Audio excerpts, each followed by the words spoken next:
Ultimately, I do recall there's some missions where you go, oh, this is tough, or that was difficult, or wow, that was dangerous. I mean, we were in the Saratoga Bikini, about 130 feet down, and the entire quarter collapsed behind us after we'd laid our line.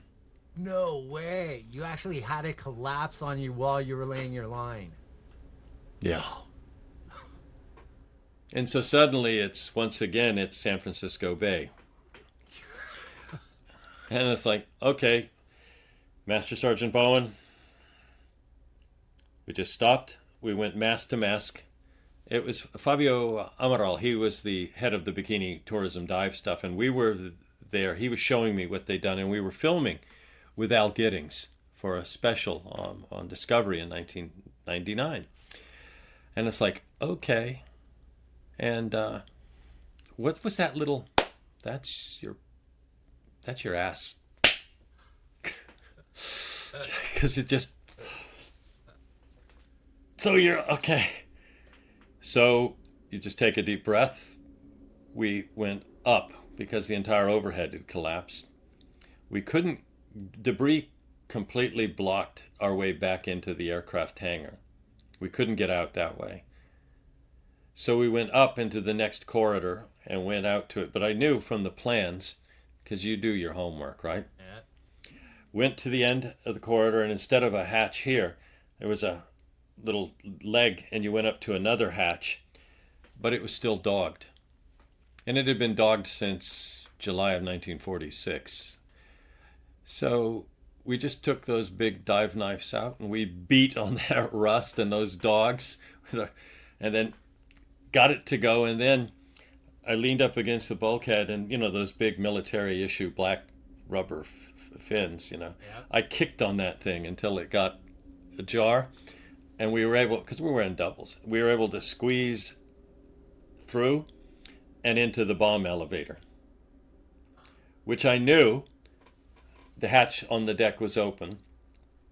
But with that, it was one of those, because when we kicked the door open, we'd stop just before some nose fuses of some of these bombs.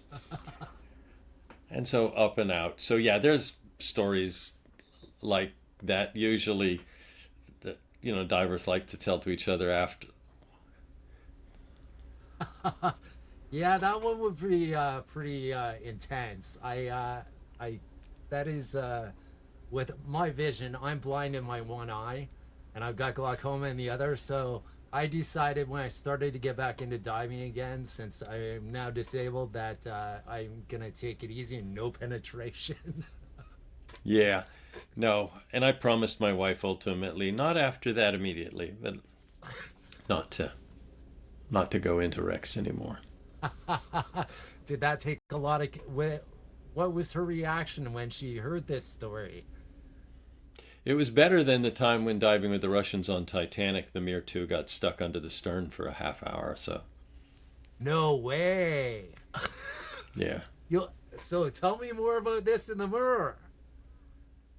Well, I was diving with the Russians in 2000. They just opened it up for dive tourism, and they said, "Hey, you know Rex, and you've talked about Titanic, and why don't you come on out and see how these are?" And these tourists were paying about 35,000 a piece to dive. So first off, it's a chance to see Titanic up front, um, and it's free. But it's also an opportunity to see how people interact with this wreck, which is important. And ultimately, I ended up being, well, here, the U.S. official on the policy side in charge of how the U.S. dealt with Titanic. So it was that would be 10 years after this, and after we'd moved, back to the States. But there it was. So anyway, we're in the Mir 2, and Genya Cherniev is taking us carefully, and I'm asking, let's see this, let's see that. And we come up to the stern, and people don't realize how strong the currents are around Titanic.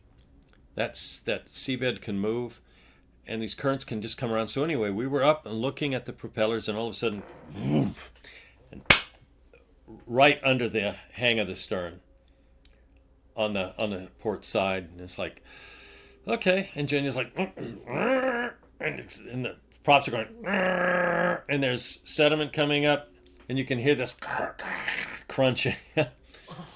And he goes, okay. So he sets it down for a second. Everything with Genya, and like the Russians, they're sort of imperturbable. It's like, no problem. I said, okay. So he just carefully works it, just a little bit.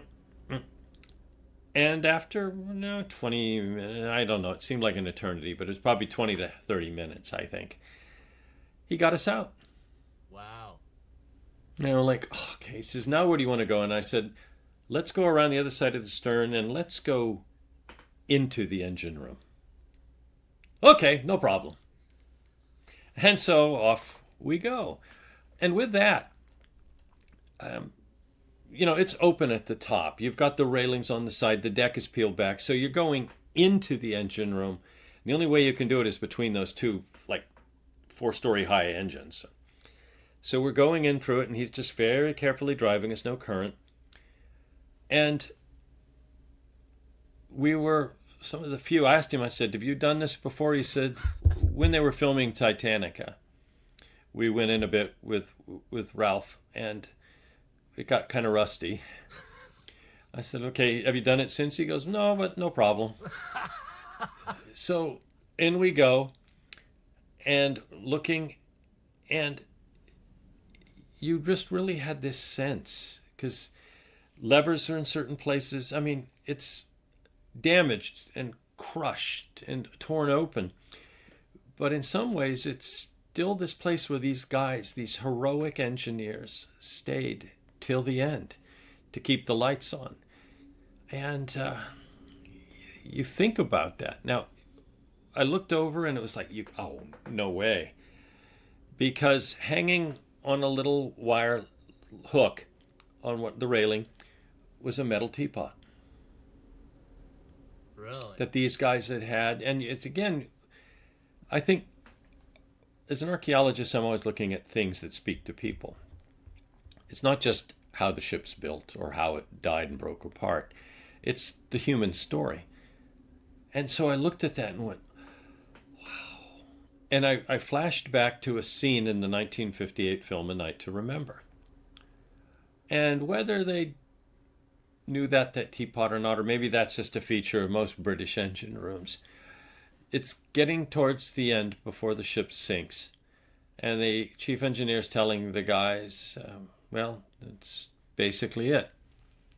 And he says the captain said he'll give, the abandoned ship order, and then we can go. And one guy says, not much chance for us, Chief. And he goes, anybody fancy a cup of tea?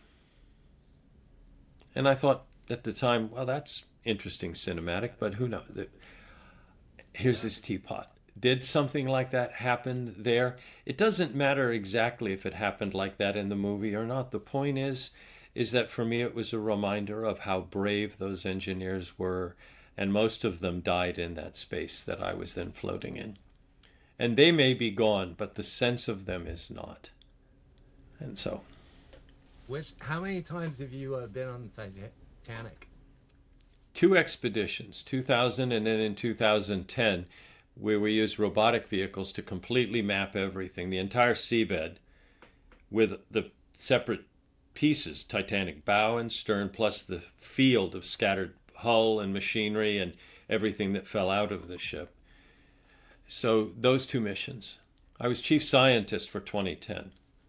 Wow, that's fascinating. I mean, I've recently, as we were talking before, I know a friend of yours, Steve Santini, who actually has TitanicZone.com that supplies stuff to museums with Titanic stuff, and right. I've been hanging out at his place recently, so it's pretty awesome. I never ever thought I would have Titanic stuff in my hands.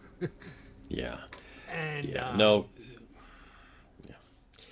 Steve helped us out a great deal when I was director of the Vancouver Maritime Museum. I was director for 15 years. In 1997, we decided to do an exhibition on Titanic.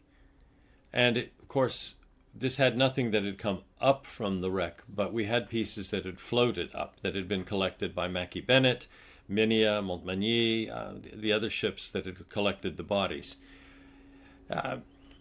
We also were able to draw upon things that had been shared by Clive Cussler when he was working on his book Raised Titanic, Walter Lord.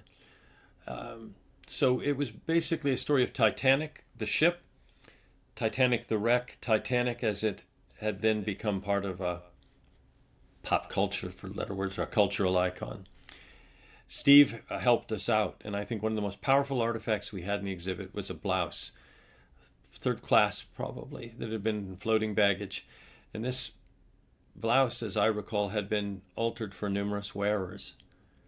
And so you looked at that and you thought, and I remember all of us looking at it as he unpacked it and as we ultimately put it in its display case, was who that had belonged to. Probably somebody coming across to start a new life. This was something that had been passed from hand to hand. It had been a fancy blouse probably in the 1870s. And here it is decades later, modified and passed from mother to mother, probably from the original family that had it to somebody perhaps who'd been somebody working for them, from them to that person. And so here it is. And whether that individual survived that night or not, this was something that spoke powerfully to that group of people for whom Titanic was a voyage to start a new life, and that's for so many ended up being a journey that ended tragically. Yeah, he has a staggering amount of artifacts and personal items from the Titanic. It's very impressive the amount of stuff that he's acquired over the years. Yeah. So tell me a bit about what do you consider out of all the expeditions that you have done your favorite or that you've been most captivated by? Which I'm sure is hard to narrow down. What was the song back decades ago? Was it "To All the Girls I've Loved Before"? Was that Willie Nelson that sang that? Yeah. I haven't met a wreck that hasn't had a powerful story to tell, even if it doesn't have a name. I think where I'm at now is that I look back on all of them with awe, at times with excitement over what we were able to see or learn, but also I think what we were able to share. So it's not a question so much of any one project. It's really the sum total of it all, which is why, again, I wrote the book. It's what do these things mean? What do they mean to different members of our society? What have they meant over time? And what can I say about what I saw that shares it with them without being another dive memoir? I mean, and I did when after we were working with Mike and Warren and John and Bill and everybody else, Lisa, Susan. I mean, the whole team of sea hunters. I did write Adventures of Sea Hunter with Douglas and McIntyre to share a bit of what we'd seen and what we'd learned. What it comes down to is not just the wrecks; it's the people. It's not just those people there, but it's the people that you meet.